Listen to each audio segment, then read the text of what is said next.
अनु सिंह, आप देख रहे हैं यूपी उत्तराखंड का नंबर 1 क्राइम शो अक्षम्य, जहां होती है हर वारदात की पूरी पड़ताल, हर गुनहगार का पूरा हिसाब किताब, जुर्म की दुनिया की पूरी तहकीकात, क्योंकि हर अपराध होता है अक्षम्य।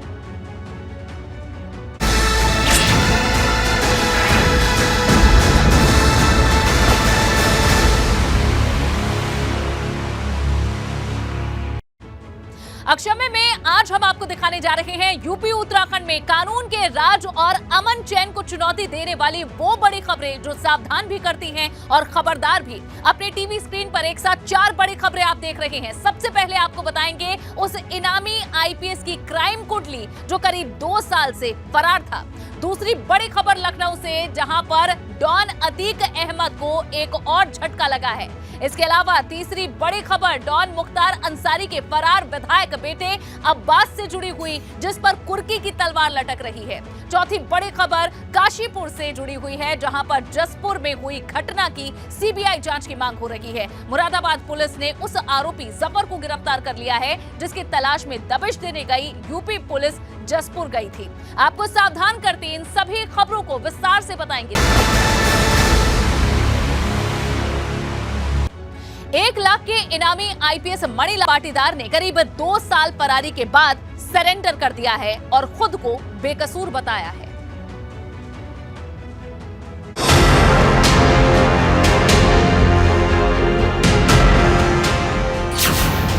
आईपीएस मणिलाल पाटीदार का सरेंडर वाला राज।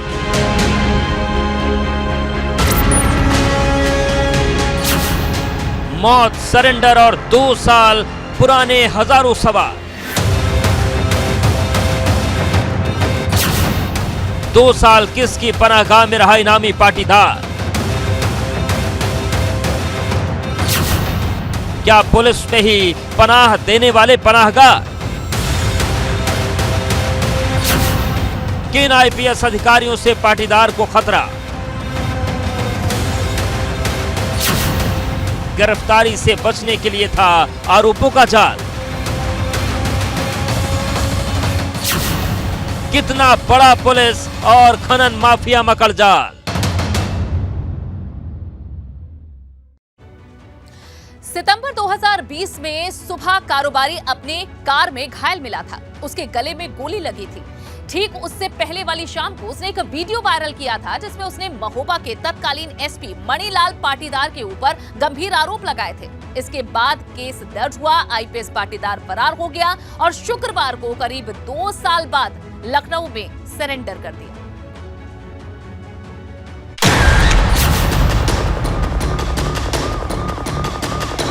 उत्तर प्रदेश के फरार आईपीएस मणिलाल पाटीदार ने शनिवार को सरेंडर कर दिया। महोबा के पूर्व एसपी ने लखनऊ के एंटी करप्शन कोर्ट में सरेंडर किया। सरेंडर के बाद आईपीएस ने दावा किया कि उनको गलत मामले में फंसाया गया है। मणिलाल पाटीदार 2 साल तक यूपी पुलिस को छकाता रहा, या यूं कहिए पुलिस ने उसे गिरफ्तार करने की ईमानदार कोशिश नहीं की। दरअसल विभागीय मामला होने के नाते पहले तो महोबा की पुलिस ने उसके खिलाफ दर्ज मुकदमों को नज़रअंदाज किया। पाटीदार को पूरी छूट दी गई कि वो अपनी पैरवी करवा ले, मुकदमों को ख़त्म करवा ले या फिर गायब हो जाए। पाटीदार ने भी तमाम कोशिश की, मुकदमे ख़त्म नहीं हुए तो उसे भागना पड़ा। भागने के दौरान उसके कई पुलिस अधिकारियों और मित्रों ने सपोर्ट भी किया। विजिलेंस की जांच में ये बातें सामने आई हैं। जब सरकार का दबाव बना, योगी आदित्यनाथ की जीरो टॉलरेंस नीति का दबाव बना, जब मुख्यमंत्री ने खुद अधिकारियों से सवाल जवाब करना शुरू किए, विपक्ष के नेता अखिलेश यादव ने ट्वीट करना शुरू किया, तब पुलिस पर दबाव बना और पुलिस ने उनके तमाम ठिकानों पर दबिश देने के साथ ही उनकी संपत्तियां कुर्क करने की कार्रवाई शुरू की। महोबा के एसपी रहे मणिलाल कुशल कारोबारी इंद्रकांत त्रिपाठी की मौत के मामले में सितंबर 2020 से फरार चल रहा था। अगर इस बीच में मेरी हत्या होती है या मुझे कोई खरोच भी आती है तो इसके पूर्ण जिम्मेदार पुलिस अधीक्षक मणिलाल पाटीदार व सुरेश सोनी होंगे। इंद्रकांत ने 7 सितंबर 2020 को पाटीदार पर रिश्वत मांगने का आरोप लगाकर इसका वीडियो सीएम योगी आदित्यनाथ और तत्कालीन डीजीपी को भेजा था। माननीय मणिलाल पाटीदार जी ने मुझे धमकाया कि अगर तुमने 6 लाख रुपए प्रति माह मुझे नहीं दिए तो तुम्हारे इतने मुकदमे लगवा दूंगा कि जिसकी तुम गिनती नहीं गिन पाओगे। इसके अगले दिन इंद्रकांत अपनी कार में जख्मी मिले, उनके गले में गोली लगी थी। 13 सितंबर को इंद्रकांत की इलाज के दौरान मौत हो गई थी। महोबा के एसपी रहे मणिलाल पाटीदार बांदा के क्रशर कारोबारी इंद्रकांत त्रिपाठी की मौत के बाद से फरार चल रहे थे। करीब 2 साल पहले का ये मामला है जब क्रशर कारोबारी इंद्रकांत त्रिपाठी ने महोबा के एसपी पर रंगदारी वसूलने का गंभीर आरोप लगाया था। उनका कहना था कि काम करने के लिए वो उनसे 6 लाख रुपए मांग रहे हैं और रुपया देने में वो अक्षम है। उन्होंने तमाम जगह शिकायत भी की लेकिन कहीं पर भी सुनवाई नहीं हुई। 8 सितंबर 2020 को इंद्रकांत त्रिपाठी अपनी कार में गोली से घायल अवस्था में पाए गए। उनके अपने रिवॉल्वर से गोली चली थी। 13 सितंबर को कानपुर के एक अस्पताल में उन्होंने दम तोड़ दिया। उनकी मौत के बाद परिवार वालों ने कबरई थाने में तत्कालीन एसओ देवेंद्र शुक्ला, तत्कालीन एसपी मणिलाल पाटीदार समेत 4 लोगों के खिलाफ एफआईआर भी दर्ज कराई। मणिलाल पाटीदार की फरारी को लेकर यूपी पुलिस सवालों के घेरे में थी। करीब 1.5 साल से ये फरार था। उस पर 1 लाख रुपए का इनाम था। महोबा में एसपी रहते हुए क्रशर कारोबारी की मौत के मामले में वांटेड था। आईपीएस मणिलाल पाटीदार की बतौर एसपी महोबा में पहली पोस्टिंग थी। राजस्थान के गरीब परिवार में जन्मे आईपीएस मणिलाल पाटीदार ने पहली पोस्टिंग में ही रुपयों की इतनी चकाचौंध देख ली कि वो अपने रास्ते से भटक गए। दरअसल महोबा, बांदा और बुंदेलखंड के तमाम जनपदों में क्रशर और खनन के तमाम काम होते हैं। बड़े बड़े क्रशर लगे हुए हैं, कारोबारियों से पैसों की वसूली होती है। मणिलाल पाटीदार जब एसपी बने तो उन्होंने क्रशर कारोबारियों पर दबाव बनाना शुरू किया। ये कहा जाता है कि जो खनन के ट्रक आते हैं उनसे प्रति ट्रक 2 लाख रुपए हर महीने की वसूली होती थी। विजिलेंस की जांच में बहुत सारे आरोपों की पुष्टि भी हुई है। मणिलाल पाटीदार और खनन माफिया का कनेक्शन सामने आने के बाद शासन ने इस मामले में सख्ती से कार्रवाई के आदेश दिए तो बहुत सारी ऐसी बातें सामने आईं जिसने खाकी पर दाग लगा दिया। एक आईपीएस करीब 2 साल से फरार था। उस पर पहले 25,000 रुपए, फिर 50,000 रुपए और फिर 1 लाख का इनाम घोषित किया गया। एसटीएफ सहित पुलिस की 5 टीम उसे ढूंढ नहीं पाई। अब उसने सरेंडर कर दिया। जिस कारोबारी को आत्महत्या के लिए उकसाने का आरोप आईपीएस पर लगा था, उसके परिवार ने मांग की है कि जांच होनी चाहिए कि आखिर करीब 2 साल तक किसके संरक्षण की वजह से आईपीएस गिरफ्तार नहीं हो पाया।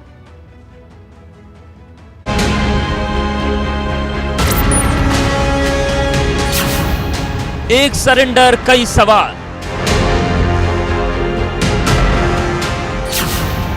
कहां छिपे हैं पनाहगार? किसने इनामी आईपीएस को छिपाया?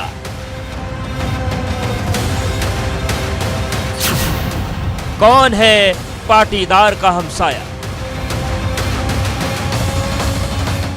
मणिलाल पाटीदार ने लखनऊ कोर्ट में आत्मसमर्पण तो कर दिया है, पर यह एक बहुत बड़ा जांच का विषय है कि एक आईपीएस ऑफिसर कैसे 2 साल तक गायब रहा। अगर वो गायब रहा और पुलिस के हाथ नहीं आया 1 लाख का इनाम होने के बावजूद, तो ये जांच का विषय बनता है कि महोबा के वो लोग कौन शामिल थे एवं यूपी सरकार एवं यूपी पुलिस में वो कौन से ऐसे लोग थे जो बड़े पद पर शामिल थे व छोटे पद पर शामिल थे, जिन्होंने मणिलाल पाटीदार को इतने दिनों तक, इतने साल तक गायब होने में मदद की। पीड़ित परिवार ने सवाल उठाए हैं कि आखिर 2020 से फरार महोबा का पूर्व एसपी और निलंबित आईपीएस पुलिस की पकड़ में क्यों नहीं आया? क्या कोई सफेदपोश या अधिकारी 1 लाख के इनामी आईपीएस मणिलाल पाटीदार को संरक्षण और पनाह देता रहा? लखनऊ में सरेंडर करने वाला आईपीएस महोबा में एसपी था। आरोप है कि एसपी रहते हुए मणिलाल पाटीदार ने जनता से जमकर उगाही की। उसे नौकरी करते हुए 6 महीने ही हुए थे, लेकिन उस पर वसूली और रिश्वत के गंभीर आरोप लगने लगे। वो बदनाम होने लगा। आरोप है कि इसी दौरान मणिलाल ने महोबा के क्रशर कारोबारी इंद्रकांत त्रिपाठी से रिश्वत मांगी। मणिलाल ने उसे 6 लाख रुपए हर महीने देने की मांग की। आरोप है कि क्रशर व्यवसायी ने रुपए देने से इनकार कर दिया, जिसके बाद मणिलाल ने उसे प्रताड़ित करना शुरू कर दिया। आरोपों के मुताबिक इंद्रकांत का कारोबार बंद कराने की कोशिश होने लगी। उसके ठिकानों पर छापेमारी की गई।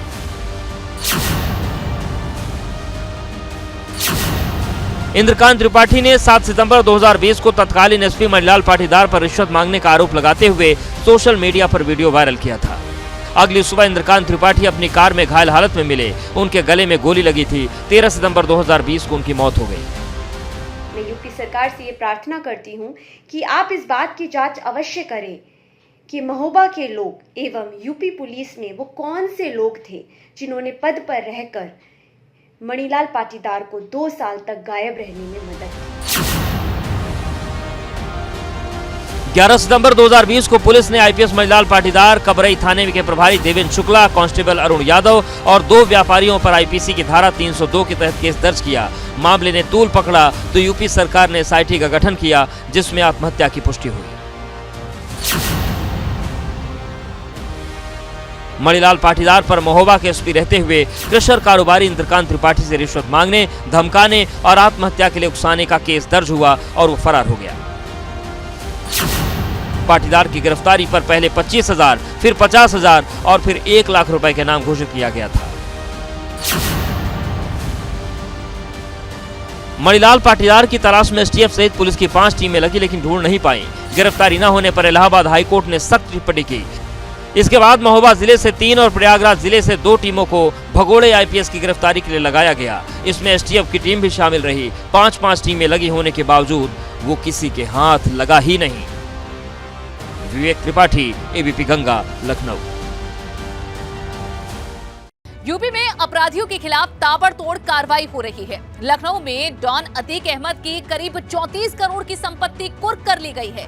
अतीक अहमद के साथ ही पुलिस और प्रशासन डॉन मुख्तार अंसारी के बेटे और सुभाषपा विधायक अब्बास अंसारी के खिलाफ भी कुर्की की कार्रवाई करने की तैयारी कर रहा है।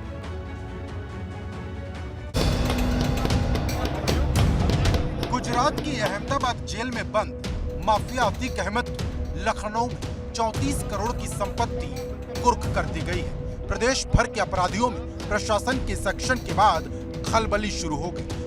ये प्रयागराज की धूमनगंज थाने की पुलिस यहाँ पहुंच चुकी है और सारे अधिकारी विभूतिखंड के भी मौजूद हैं। चूंकि विभूतिखंड थाना क्षेत्र में ही ये प्लॉट लगता है, कुर्की की कार्रवाई शुरू हो चुकी है। आप देख रहे हैं पूरी पुलिस फोर्स मौजूद है और ये डुगडुगी पिटवाई जा रही है। यानी जो कुर्की का एक प्रोसेस होता है, डुगडुगी पिटवा कर ऐलान करना कि ये संपत्ति अब सीज कर दी गई है, जब्त कर दी गई है और ये सरकार के स्वामित्व में आ गई है ये संपत्ति।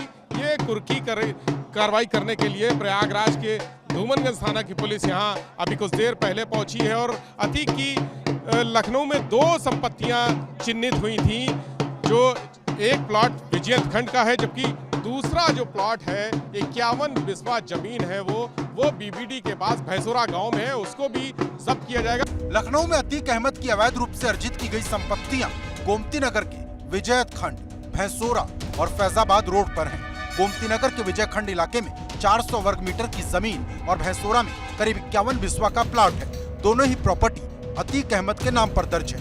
एक संपत्ति आवासीय जबकि दूसरी संपत्ति व्यावसायिक है। प्रयागराज से ही सीओ साहब भी आए हैं। सीओ साहब हमारे साथ हैं। सर, क्या कार्रवाई है ये जो माफिया अतीक हैं, इनके द्वारा जो अवैध संपत्ति बनाई गई है अपराध के द्वारा, उसके लिए कुर्की हो रही 14 जो है 14 गैंगस्टर एक्ट के तहत। इसके अलावा और भी संपत्तियां यहाँ एक प्लॉट इस लखनऊ में अभी हम लोग जलेंगे बीबीडी थाना अंतर्गत, वहाँ भी संपत्ति है, बहुत बड़ी संपत्ति वो भी है, उसे भी अभी इसके बाद करेंगे। अतीक अहमद के साथ ही पुलिस और प्रशासन डॉन मुख्तार अंसारी के बेटे और सुभाषपा विधायक अब्बास अंसारी के खिलाफ भी कुर्की की कार्रवाई करने की तैयारी कर रहा। मुख्तार अंसारी के बेटे अब्बास की गिरफ्तारी के लिए पुलिस की 7 टीमें लगी हैं, लेकिन करीब 3 महीने से हाथ खाली हैं। अब फरार अब्बास अंसारी के खिलाफ लखनऊ के महानगर थाने में एक और मुकदमा दर्ज कराया गया है। पुलिस अब मुख्तार अंसारी के बेटे की संपत्ति कुर्क करने के लिए कार्रवाई शुरू करेगी। अब्बास अंसारी के खिलाफ महानगर थाने में 2019 में शस्त्र लाइसेंस के दुरुपयोग का केस भी दर्ज है। पुलिस इस मामले में अब्बास को तलाश रही है। लखनऊ से विवेक त्रिपाठी के साथ bureau report, ABP Ganga. Kashipur में दबिश के दौरान हुई मौत के बाद यूपी और उत्तराखंड पुलिस आमने सामने है। इस बीच खनन माफिया जफर को यूपी पुलिस ने गिरफ्तार कर लिया। उधर उत्तराखंड में मांग हो रही है पूरे मामले की सीबीआई जांच होनी चाहिए।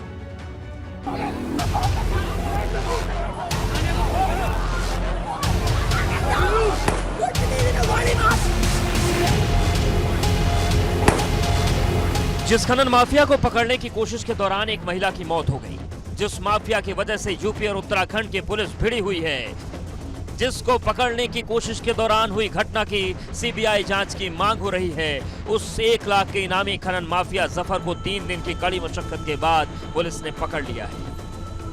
देखिए, ये जो जफ़र था आज सवेरे पाकबाड़ा क्षेत्र में दिल्ली की तरफ निकलते हुए ये गिरफ्तार हुआ है। लगातार आपको पता है कि 48 घंटों से बॉर्डर्स पे हर जगह की चेकिंग चल रही थी और हर जगह की फ़ोटो थी। टीम को ये ज्ञात हुआ कि ये जफ़र है, तो टीम को इसे पकड़ने का प्रयास किया और प्रयास में इसने भी फायर किया है और इस पर गोली लगी है इसके पैर में। अभी अस्पताल। अक्षय में फिलहाल के लिए बस इतना ही।